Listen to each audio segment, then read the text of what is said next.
బంగారం కొనడం తగ్గించండి, ఆయిల్ వాడడం తగ్గించండి, పెట్రోల్, డీజిల్ వాడడం తగ్గించండి, బండ్లు, కార్లు ఆపేయండి, బస్సు ఎక్కండి, రైలు ఎక్కండి.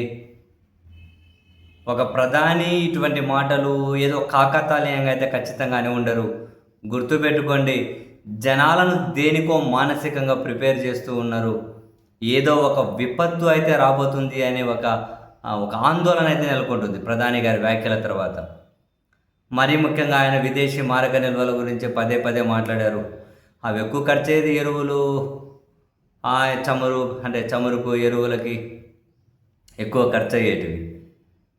వంట నూనెలు చాలా వాటికే ఖర్చు పెడతారు. సో స్వదేశీ వాడండి, విదేశీ మారక నిల్వలు కాపాడుకుందాం. ఇంతకుముందు ఈ విదేశీ మారక నిల్వలు కరిగిపోయే శ్రీలంకలో సంక్షోభం వచ్చింది, ఆర్థిక సంక్షోభం.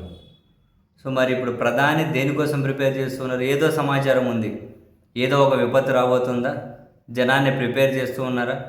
అందుకే స్టాక్ మార్కెట్ కూడా చాలా తీవ్రంగా స్పందించిందా?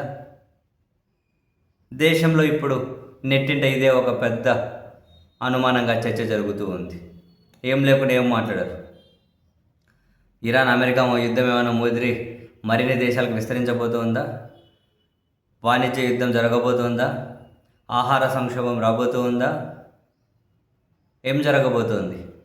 ప్రపంచ పరిణామాలు ఏవో మారబోతున్నాయా? భారత్ మీద ప్రభావం చూపబోతూ ఉన్నాయా? అందుకే ప్రధాని ఈ విధమైనటువంటి స్టేట్మెంట్ ఇచ్చారా? కరోనా లాంటి పరిస్థితులను ఎందుకు ప్రస్తావించారు?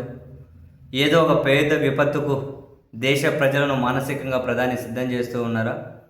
వీళ్ళ పాలనా వైఫల్యాలు, వీళ్ళ నాయకత్వ వైఫల్యాలను కప్పిపుచ్చుకోవడం కోసం ఒకసారిగా వచ్చి పడితే సైలెంట్ ఉంటే ప్రధాని తీవ్ర వ్యతిరేకత వస్తుంది కాబట్టి ముందే ప్రిపేర్ చేస్తున్నారా? ఇది వాడకు, అది వాడకి, ఇద్దకిచ్చు, అద్దకిచ్చు అని. అదే జరిగితే ఏదో విపత్తుకు జనం సిద్ధపడాలా? ఏమో మరి. చాలా ఈవెన్ రాహుల్ గాంధీ గారు లాంటి వాళ్ళు కూడా ఒక సీరియస్ స్టేట్మెంట్ ఇచ్చారు. ఈ ప్రధానికి ఇంతకుముందు విమర్శ వేరు, ఇప్పుడు సీరియస్గానే చెప్పారు.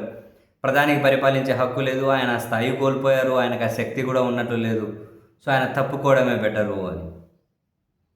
నిజంగానే ఏదో జరగబోతుందా? ఊరకే ప్రధాని మాట్లాడతారా? మరి ఏ విపత్తు రాబోతోంది, ఏం జరగబోతోంది? చాలా ఆందోళన కలిగిస్తున్న విషయం. అందుకే నెట్టింట కూడా చాలా పెద్ద చర్చ జరుగుతూ ఉంది.